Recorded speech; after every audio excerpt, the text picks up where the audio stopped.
alladzi bi ni'matihi tatimmu shalihat. Summa salatu wassalamu ala Rasulillah wa ala alihi wa ashabihi wa man tabi'ahum ihsanin ila yaumidin. Amma ba'du fa inna asdaqal hadisi kitabullah wa khairal hadi Muhammadin sallallahu alaihi wasallam wa syarrul umuri muhdatsatuha fa inna kulla muhdatsatin bid'ah. Ikhwan fiddin wa akhwati fillah rahimani wa rahimakumullah jami'an. Kita bersyukur dengan syukur yang sangat banyak atas kemudahan dan fasilitas yang Allah Subhanahu wa taala berikan kepada kita hingga kita dapat menjalankan kewajiban kita sebagai seorang muslim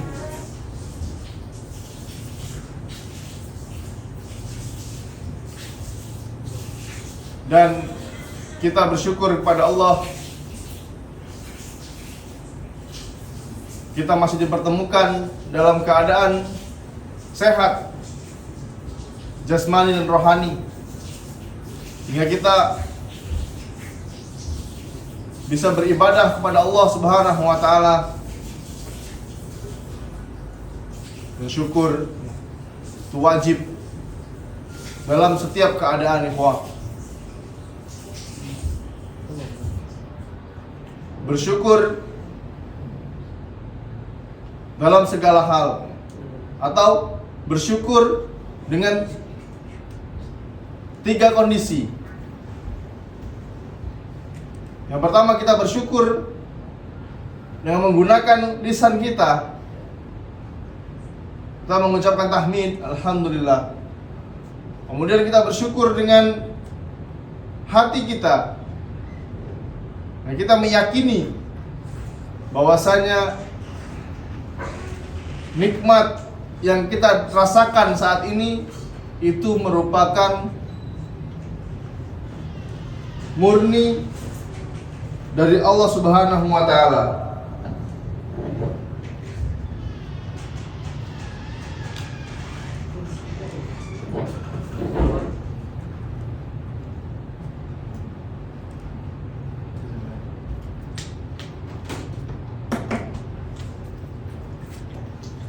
Nah, kemudian kita bersyukur dengan anggota badan kita. Bagaimana caranya? Yaitu dengan kita menggunakan anggota tubuh kita, anggota badan kita untuk hal-hal yang diridhoi oleh Allah Subhanahu wa taala. Kita tidak menggunakan anggota tubuh kita untuk bermaksiat kepada Allah Subhanahu wa taala. Itulah hakikat bersyukur, ikhwan fillah azanallahu wa iyyakum. Dan tidak lupa kita bersolawat atas Nabi kita Muhammad SAW, suri tauladan kita, baginda yang mulia Nabi Muhammad SAW. Karena dengan kedua tangan beliau yang mulia kita bisa merasakan bagaimana beribadah kepada Allah Subhanahu wa taala dengan benar. Kita terbebas dari masa-masa jahiliyah sebelum diutusnya Nabi dan Rasul Muhammad SAW. Dan kita berharap salawat itu juga turun untuk para keluarganya, untuk para sahabatnya, dan orang-orang yang berpegang teguh dengan sunnahnya, dengan sunnah Nabi Muhammad SAW hingga akhir zaman. Amin Allahumma amin. Ikhwan fillah azanallahu wa iyyakum. Kita akan melanjutkan pembahasan kita pada kitab Tauhid, yaitu larangan apa judulnya? Mengingkari sebagian nama-nama dan sifat Allah Subhanahu wa taala. Terus bagaimana cara Caranya kita menetapkan sifat-sifat Allah Subhanahu wa taala. Jangan sampai kita secara tidak sadar masuk pada kelompok yang dikategorikan oleh para ulama, yaitu kelompok yang menyimpang terhadap nama-nama dan sifat Allah Subhanahu wa taala. Ada beberapa metode itu. Ada beberapa cara untuk kita menetapkan nama-nama dan sifatnya Allah Subhanahu wa taala. Ya, karena keimanan kita terhadap nama-nama dan sifat Allah Subhanahu wa taala itu merupakan salah satu unsur pembentuk iman. Salah satu unsur pembentuk iman kita sebagai seorang hamba kepada Allah Subhanahu wa taala. Tidak mungkin seseorang itu bisa mengenal Allah Subhanahu wa taala dengan sebenar-benarnya. Gak mungkin seseorang itu bisa mengenal Allah tanpa dia mengenal nama-nama dan sifatnya Allah Subhanahu wa taala. Ini penting. Ini termasuk akidah, tauhid kita. Tidak mungkin kita mengenal Allah Subhanahu wa taala dengan benar kalau kita tidak mengenal nama-nama dan sifatnya. Seperti kita sebagai seorang makhluk, tidak mungkin kita kenal dengan saudara kita, dengan sahabat kita, kalau kita tidak tahu karakter dia sebenarnya seperti apa. Di antara cara kita mengenal saudara kita apa? Kata Umar bin Khattab radhiyallahu anhu, dengan cara kita bersafar dengannya. Dengan kita safar bersama saudara kita atau teman kita tadi, kita akan tahu karakter dia sebenarnya. Kalau kita belum pernah safar dengan teman kita, ya kita nggak tahu. Jadi kita hanya sebatas apa ya? Tahu tapi tidak kenal. Karena ketika safar itu akan terbuka semua karakternya. Ada yang egois, ya kan? Ada yang males-malesan. Kalau kami dulu biasanya safarnya itu naik gunung. Nah, ini kalau naik gunung ini ketahuan, karakter orang ini ketahuan. Ada yang pengen enaknya sendiri, ya kan? Ada yang pelit, ada yang semangat, ada yang egois, ini ketahuan semua. Ya safar juga begitu, ya. Tapi ketika kita mengaku kenal atau cinta kepada Allah Subhanahu wa taala, tapi kita tidak mengetahui nama-nama dan sifatnya, berarti kita belum kenal. Inilah pentingnya kita belajar ilmu agama Islam itu. Pentingnya kita belajar untuk mempelajari tauhid, agar kita tahu cara beribadah kepada Allah dengan benarnya seperti apa.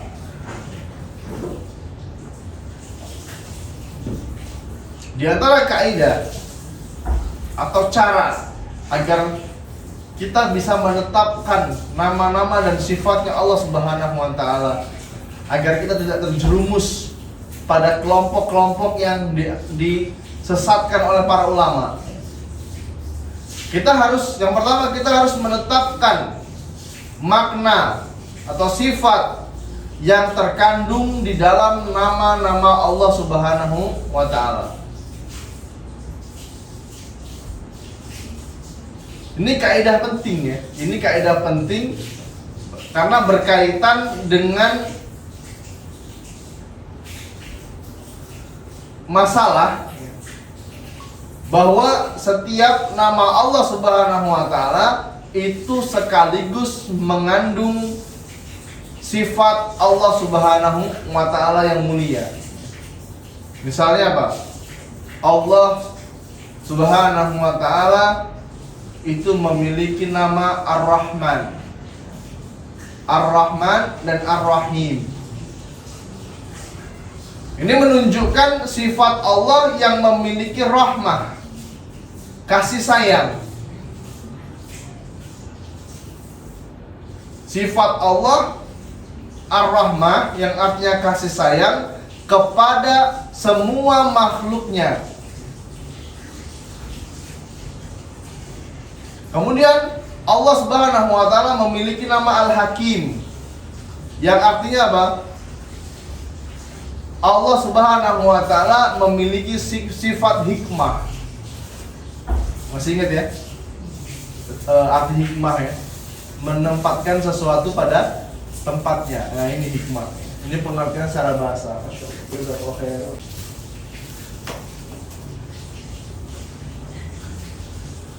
Al-Hakim ya, itu menunjukkan bahwasanya Allah itu memiliki sifat al-hikmah. Kemudian Allah juga memiliki nama sifat al-aziz, yang menunjukkan bahwasanya Allah itu memiliki sifat al-izzah, yaitu perkasa.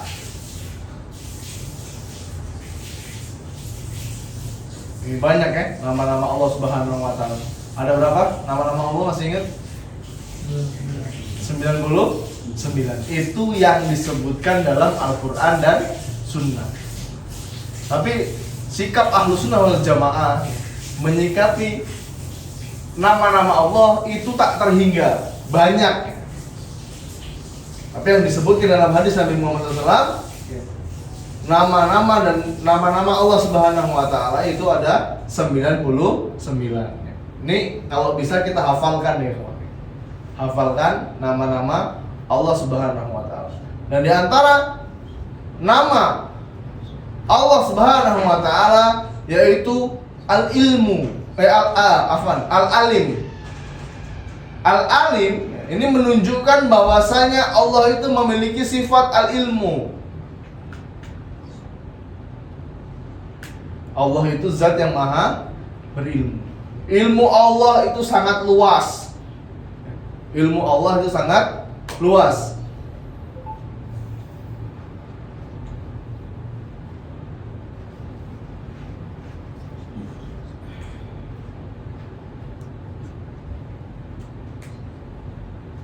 Dan ini akidah kita ini itu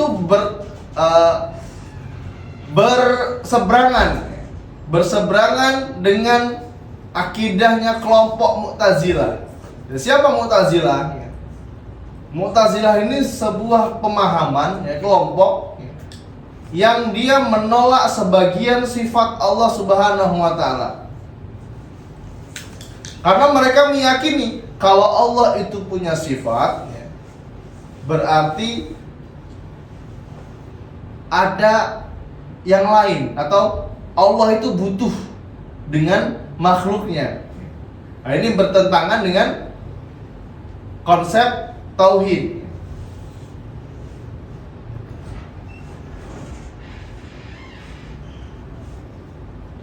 Dan mereka ini menafikan atau menghilangkan sifat-sifat Allah Subhanahu wa taala yang mereka anggap bisa menyerupai makhluk. Ini dianggapnya agama itu prasmanan, trancesan. Kalau suka dia ambil, kalau nggak suka dia tinggalkan. Mereka menafikan sebagian sifat-sifat Allah Subhanahu wa taala yang mereka anggap bisa menyerupai makhluk. Seperti Allah itu Al-Basir, yang maha melihat. Kalau Allah melihat, berarti Allah sama kayak makhluk katanya.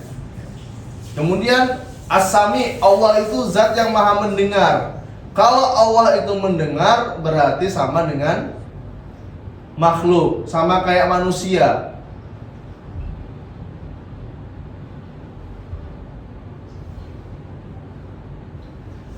Di antara penyimpangan yang paling nampak di antara kelompok Mu'tazilah ini adalah mereka menghilangkan sifat ru'yatullah di akhirat, yaitu Allah itu bisa dilihat. Apa kata mereka? Kalau Allah itu bisa dilihat, berarti Allah itu sama kayak makhluk. Jelas ini berbeda ya. Allah tidak sama seperti makhluk.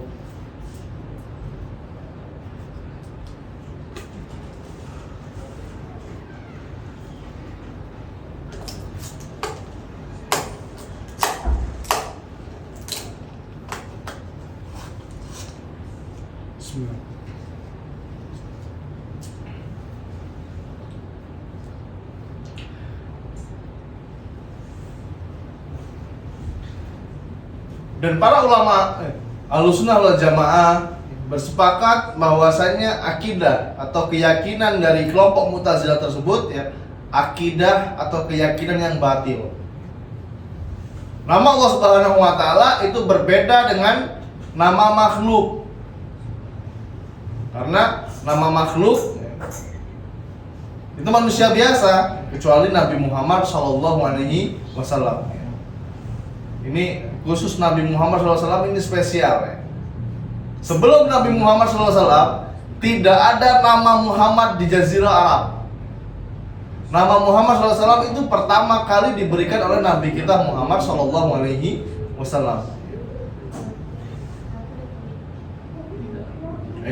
Ini khususon untuk Nabi Muhammad SAW. Boleh gak menggunakan nama Nabi Muhammad SAW? Boleh. Walaupun ada riwayat yang lain yang mengatakan yang tidak boleh itu menggunakan nama kunyahnya. Siapa nama kunyah Nabi Muhammad SAW? Abul Qasim. Abu Qasim. Ini ada nas yang melarang kita menggunakan nama Abu Qasim. Tapi Allah alam nih. Walaupun ada ulama juga yang mendhoifkan. Hadisnya itu silakan menggunakan namaku tapi jangan menggunakan nama kunyahku. Boleh kita menggunakan nama Muhammad Dimas misalnya boleh. Yang tidak boleh itu menggunakan nama Abu Qasim. Ada juga ulama yang membolehkan menggunakan nama kunyah Abu Qasim. Misalnya anak kita yang pertama Qasim. Ya, nama kunyah kita otomatis Abu Qasim. Nama kunyah ini kawan.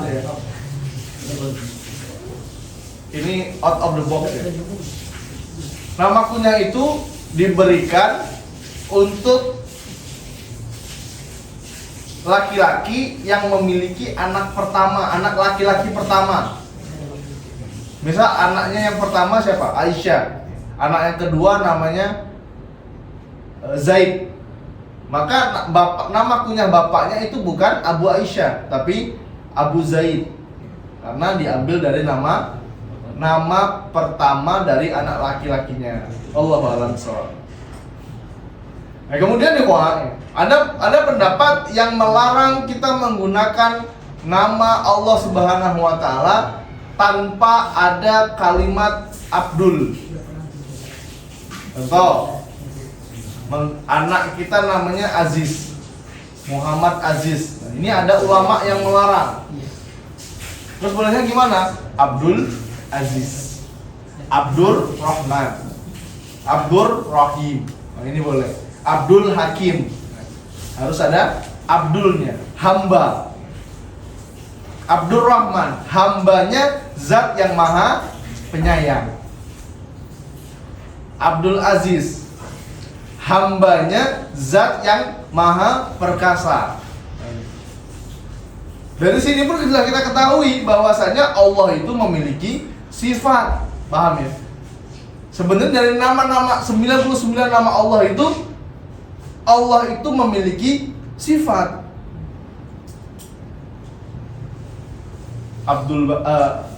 Nama Allah Subhanahu wa taala yang Maha Melihat, Al-Basir. Berarti Allah itu memiliki zat yang Maha Melihat.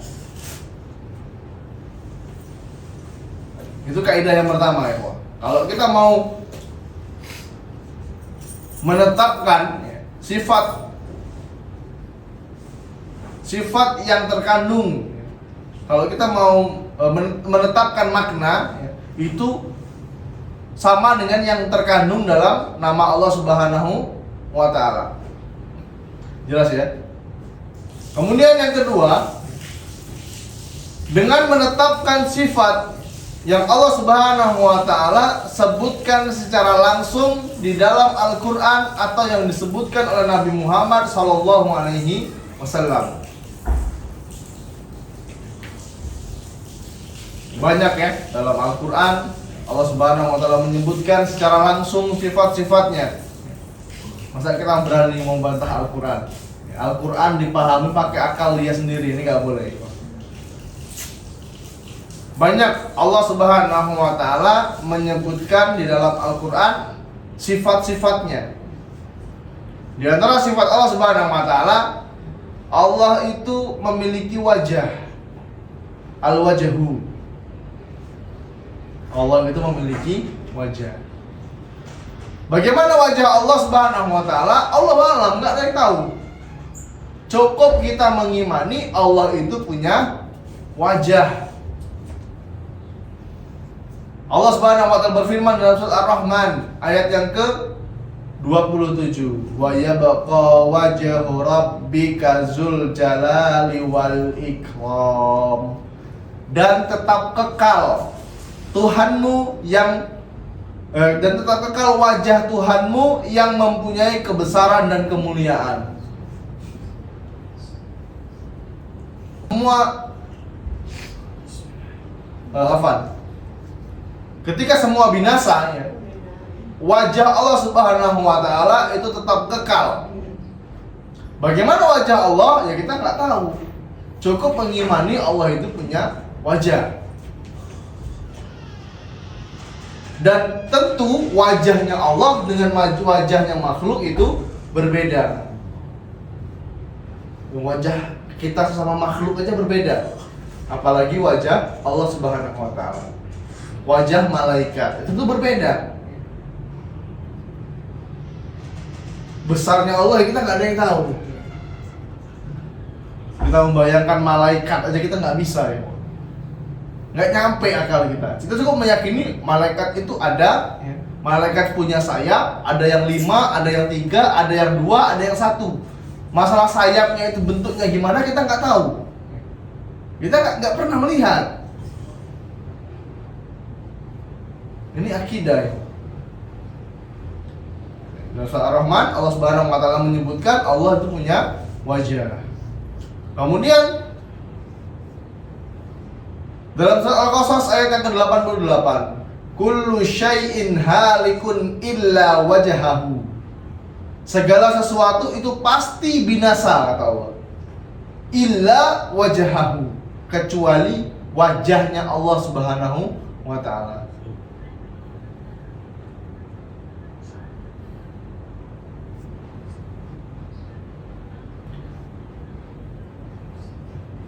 Kemudian tentang sifatnya Allah Subhanahu wa Ta'ala yang memiliki 2 tangan. Allah itu punya tangan. Tapi jangan pernah membayangkan bagaimana bentuk tangannya Allah Subhanahu wa Ta'ala.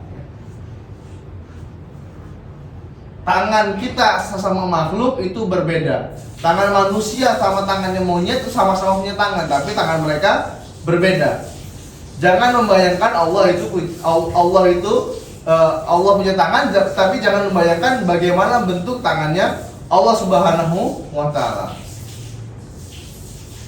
Allah Subhanahu wa Ta'ala berfirman, qala, Allah Subhanahu wa Ta'ala mengatakan, ya iblisu ma mana'aka antas juda lima khalaqtu biyadayya astakbarta am kunta minal alin.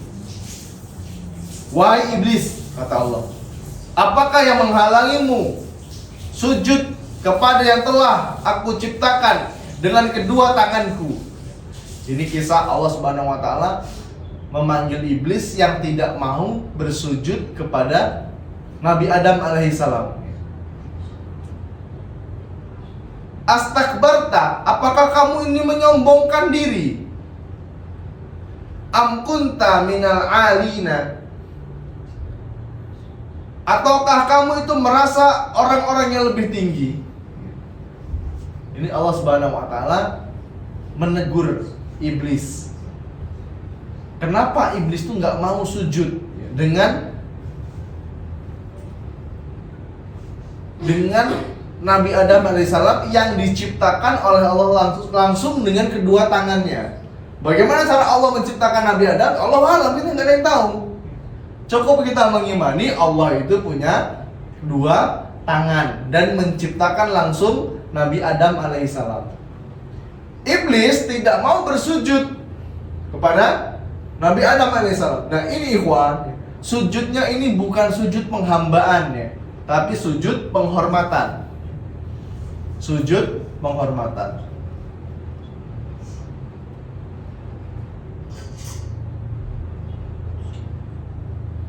Am kunta minal alina? Apakah kamu itu merasa orang-orang yang lebih tinggi? Ini sombong ya. Iblis ini sombong. Tapi sesombong-sombongnya iblis, dia masih mau sujud kepada Allah Subhanahu wa Ta'ala. Yang repot ini orang yang nggak mau bersujud kepada Allah, nggak sempat lagi untuk sujud, sibuk katanya, kerja terus nggak sempat ibadah, nggak mau sujud kepada Allah Subhanahu wa Ta'ala. Tapi kalau dia masih meyakini, ya, orang ini, manusia ini meyakini bahwa yang namanya sholat, sujud kepada Allah itu wajib, ya, maka dia tidak sampai derajat keluar dari agama Islam. Tapi kalau dia meyakini, sudah usah sholat lah, ngapain sholat, tidak wajib sholat itu, ini bahaya, ya, bisa keluar dari agama Islam. Kemudian Allah Subhanahu wa Ta'ala juga mengatakan, wa qalatil yahudu yadullahi makhlulatun gullat aydihim walu'inu bima qalu bal yadahu mabsutatani yanfiku kaifa yasha. Orang-orang Yahudi itu berkata, yadullahu makhlulatun, tangan Allah itu terbelenggu.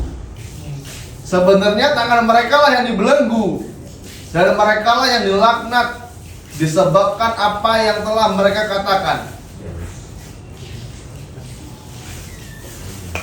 Tetapi kedua tangan Allah itu terbuka.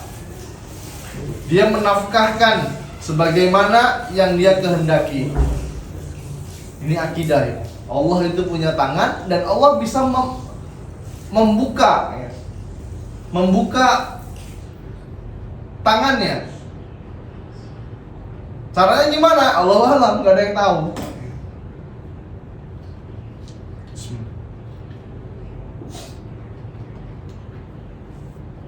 Kemudian yang ketiga,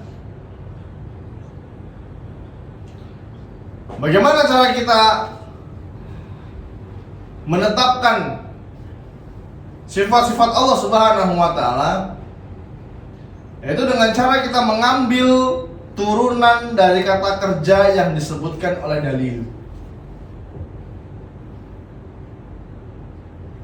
Ini yang ketiga ya, menetapkan sifat Allah Subhanahu wa Ta'ala dengan mengambil turunan kata dari kata kerja. Kata kerja bahasa Arabnya apa?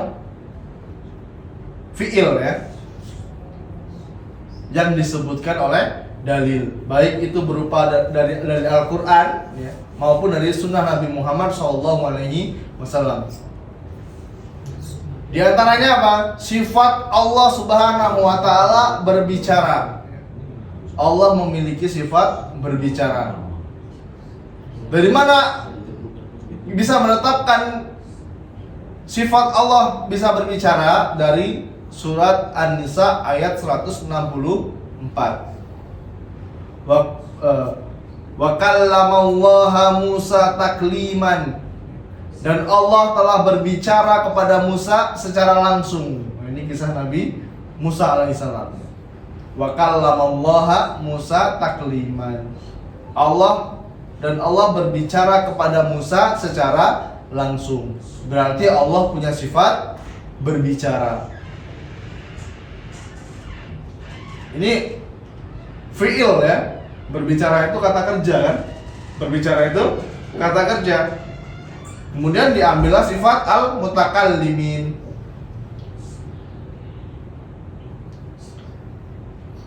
Kemudian berkaitan dengan sifat al-maji, yaitu datang.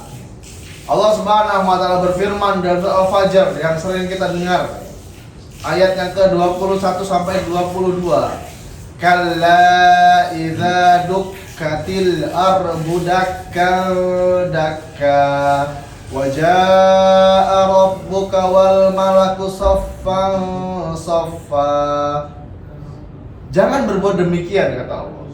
Apabila bumi digoncangkan berturut-turut, wa jaa rabbuka wal malaku saffan saffa, dan datanglah Tuhanmu sedangkan malaikat itu berbaris-baris.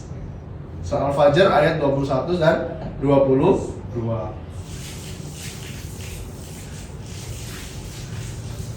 Kemudian Ikhwan, tentang sifat an-nuzul, yaitu turun ke langit dunia. Ini yang selalu diperdebatkan dari tahun ke tahun, ini terus.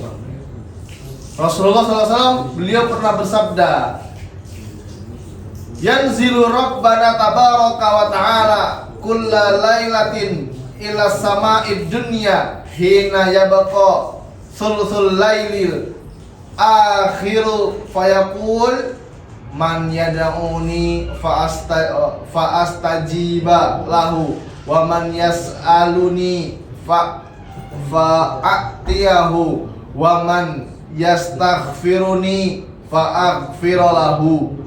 Kata Allah Subhanahu wa taala, Rabbana tabaraka wa ta'ala, Rabbuna tabaraka wa ta'ala, Rabb kita, Tuhan kita, setiap malam itu turun ke langit dunia, yaitu ketika sepertiga malam terakhir. Sepertiga malam terakhir itu jam berapa kira-kira? Jam 2:30 ya.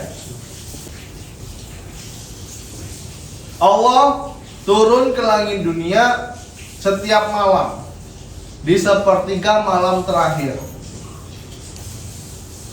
Kemudian Allah berfirman, fayaqul, Allah berfirman, man yad'uni fa'astajibalahu, siapa saja yang meminta kepadaku pasti aku kabulkan, pasti aku penuhi. Dan siapa yang memohon ampun kepadaku pasti aku akan ampuni. Kapan ini, kawan? Sepertiga malam terakhir. Ada orang yang nggak terima dengan hadis ini. Apa bantahan mereka? Kalau Allah turun di sepertiga malam terakhir, berarti arsy-nya kosong. Berarti arsy-nya kosong. Kalau Allah itu bersemayam di atas arsy, berarti Allah butuh sama arsy. Sebelum arsy diciptakan, Allah di mana? Kemudian, kalau Allah turun di sepertiga malam terakhir langit dunia, lama berarti arsy-nya kosong. Karena apa? Waktu itu di dunia ini berbeda-beda. Jam 3 di Lubuk Linggau, kira-kira di Bali jam berapa ya? Sebelum apa sesudah sih? Berarti duluan timur ya? Timur apa tengah kalau Bali? Kalau nggak salah bedanya 1 jam. Wita tengah berarti. Kalau di Indonesia jam 3, di Lubuk Linggau jam 3, berarti di Bali kurang lebih jam 2. Terus lebih ke timur lagi, kira-kira jam berapa? Jam 1. Ini berbeda-beda. Indonesia sama Madinah kira-kira berapa jam waktunya bedanya? 4 jam, 6 jam ya? 4 jam. Hah? 4 jam. Subhanallah.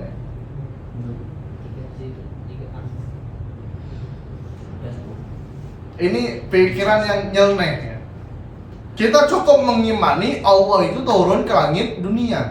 Bagaimana caranya kita nggak tahu.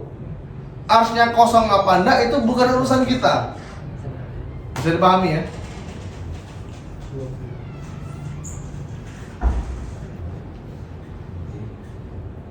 Nah ini ikhwan. Sebelum kita akhiri ikhwan, kita murojaah karena ini pelajaran yang agak sulit menurut saya. Jadi harus diulang-ulang sebelum kita akhiri dan besok kita lanjut ke bab berikutnya. Tentang keyakinan yang benar terhadap sifat, nama-nama dan sifat Allah Subhanahu wa taala, agar kita tidak terjerumus kepada kelompok-kelompok yang disesatkan oleh para ulama. Masih ingat kemarin apa yang tidak boleh kita lakukan? Yaitu dengan cara takrif, kemudian taktil, tamsil, terus lagi apa? Takyif. Nah, ini 4 ini. Tahrif, taktil, takyif, dan tamsil. Tahrif, taktil, tamsil, dan takyif. Ini agak mirip-mirip bahasanya. Tahrif kalian apa? Yaitu merubah baik berupa lafaz maupun berupa makna.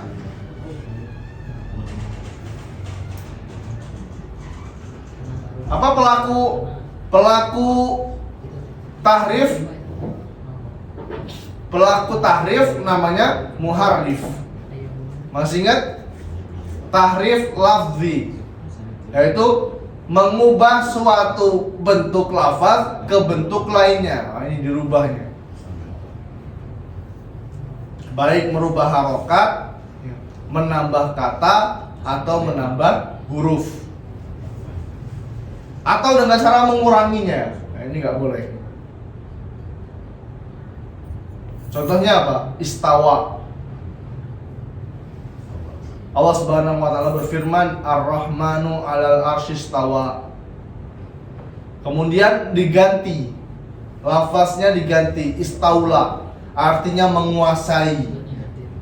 Ini tentu dua makna yang berbeda, ya. Lafaznya diganti, maknanya pun juga berubah. Nah, ini nggak boleh. Istawa diganti dengan istaula. Kemudian kalimat Allah Subhanahu wa taala mengatakan waja'a rabbuka diganti dengan waja'a amru rabbuka. Tujuannya apa? Untuk menolak sifat datang. Gak terima kalau Allah itu bisa datang. Kalau Allah itu datang berarti Allah itu sama kayak makhluk. Ini tahrif lafzi. Ada berapa tadi, Muhammad? 4 ya. Yang pertama tahrif, taktil, tamsil, dan takyif. Kalau tahrif maknawi gimana? Yaitu dengan mengubah suatu makna dari hakikatnya dan menggantinya dengan makna atau lafaz lain.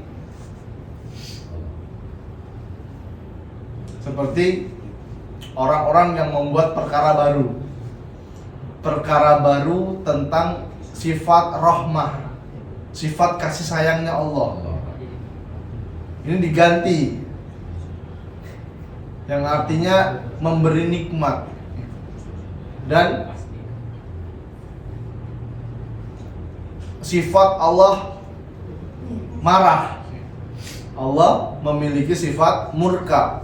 Ini nggak terima. Dalam surat An-Nisa ayat yang 93 Allah Subhanahu wa taala berfirman, "Wa may yaqtul mu'minan muta'ammidan fajazaohu jahannam khalidan fiha wa ghadiballahu alaihi wa la'anahu wa addalahu azaban azima."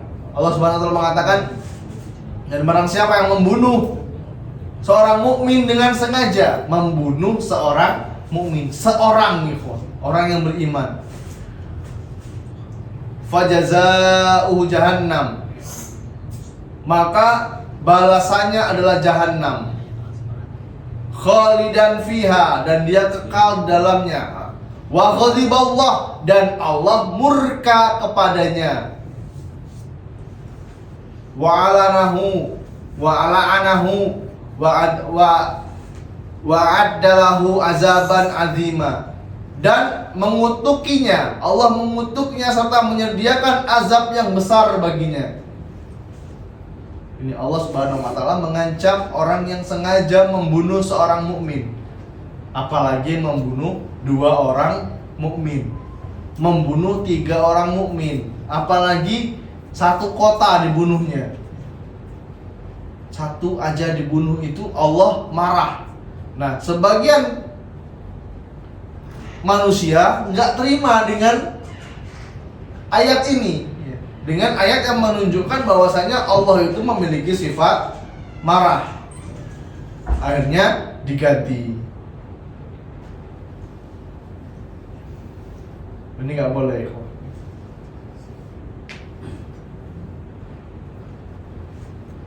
Kemudian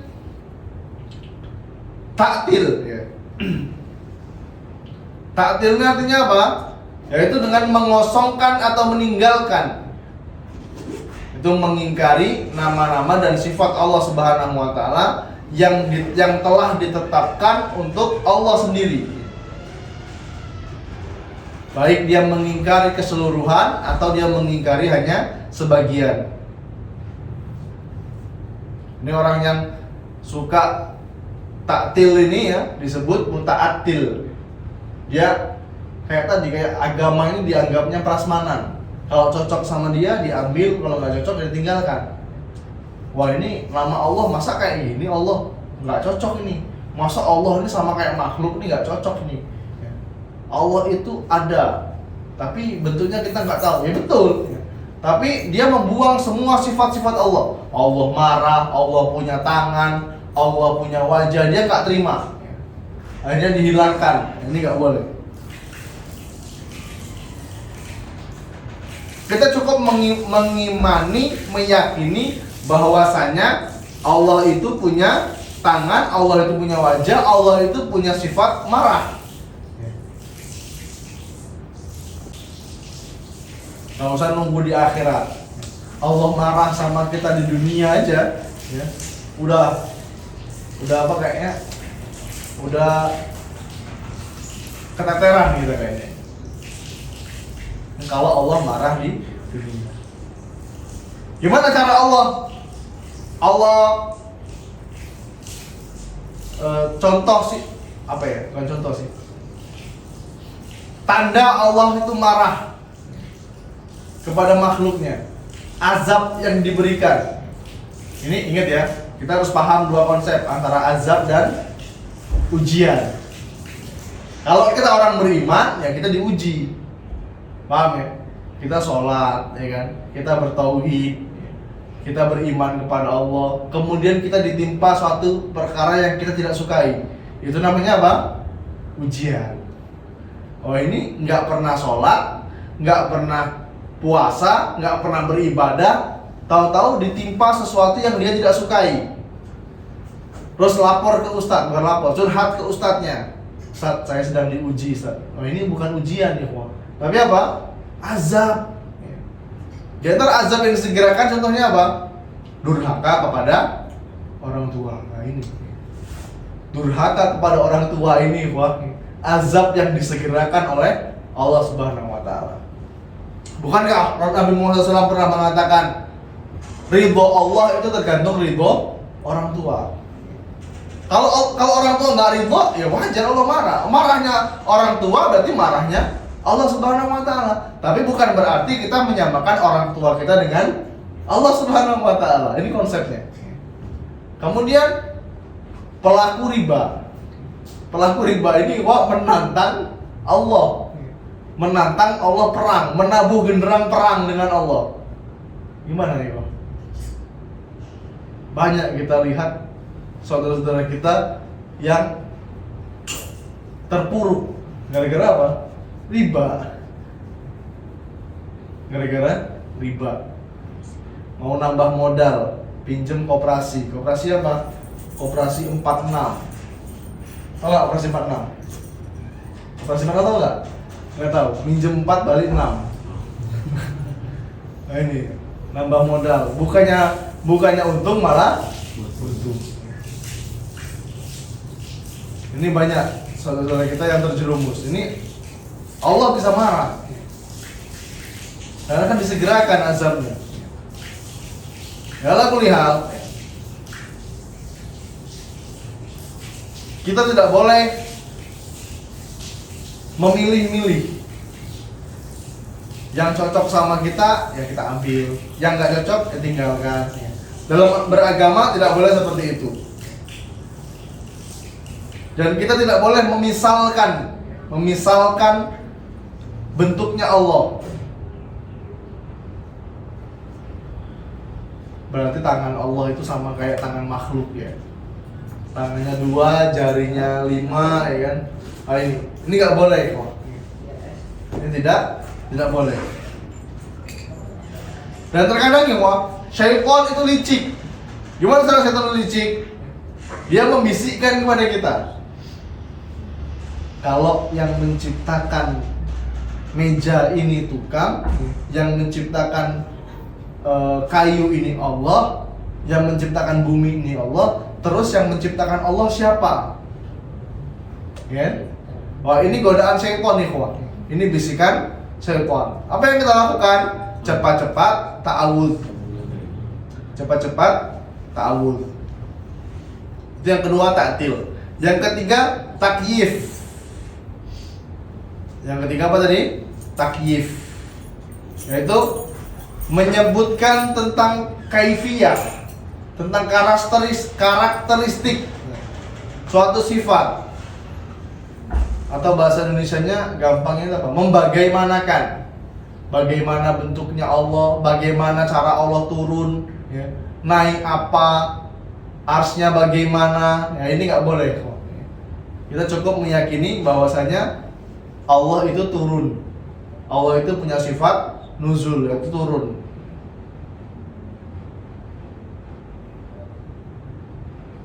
Dan sekali lagi yang terakhir, tidak boleh kita mengatakan tentang Allah itu tanpa ilmu. Berbicara tentang agama Allah atau berbicara tentang zatnya Allah itu tanpa ilmu.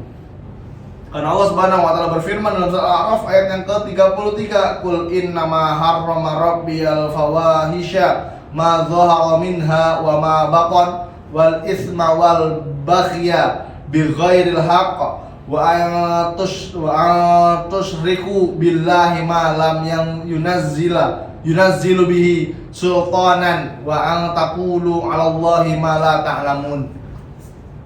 Katakanlah wahai Muhammad, katakanlah wahai Rasul, Tuhanku hanya mengharamkan perbuatan yang keji, baik yang nampak ataupun yang tersembunyi, dan perbuatan dosa, melanggar hak manusia tanpa alasan yang benar, mengharamkan mempersekutukan Allah, yaitu syirik, dengan sesuatu yang Allah tidak menurunkan hujah untuk itu. Wa antaqulu 'alallahi ma la ta'lamun. Dan Allah mengharamkan berkata tentang Allah itu sendiri apa yang tidak kamu ketahui. Ini haram. Berbicara tentang Allah tanpa ilmu itu haram. Terus gimana cara kita berdakwah ya? Kita harus belajar dulu. Sibukkan diri dengan belajar. Kadang-kadang kita bingung, ditanya anak kita aja kita bingung. Bi, Allah itu gimana gitu? Wah, ini mulai.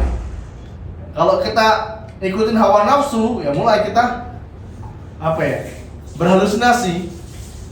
Wih, nah Allah itu ya bentuknya seperti ini. Ini nggak boleh kok. Ini siap-siap nih, yang punya anak usia 3 tahun, 4 tahun, 5 tahun, ini mulai anak nih mulai kepo ya, mulai banyak pengen tahu bagaimana bentuknya Allah, bagaimana bentuknya surga, Allah lagi di mana, Allah lagi ngapain sekarang. Ini biasanya anak-anak ini mulai bertanya. Kita sebagai orang tua harus siap-siap menyiapkan jawaban yang terbaik. Wallahu a'lam bishawab. Mungkin hanya itu kita sampaikan. Kita cukupkan pelajaran kita hari ini tentang mengingkari sebagian nama-nama Allah Subhanahu wa taala. Kita lanjutkan pada bab selanjutnya insyaallah pada pertemuan yang akan datang. Kami akhiri dengan doa kafaratul majelis. Subhanakallahumma bihamdika asyhadu alla ilaha illa anta astaghfiruka wa atubu ilaik. Assalamualaikum warahmatullahi wabarakatuh.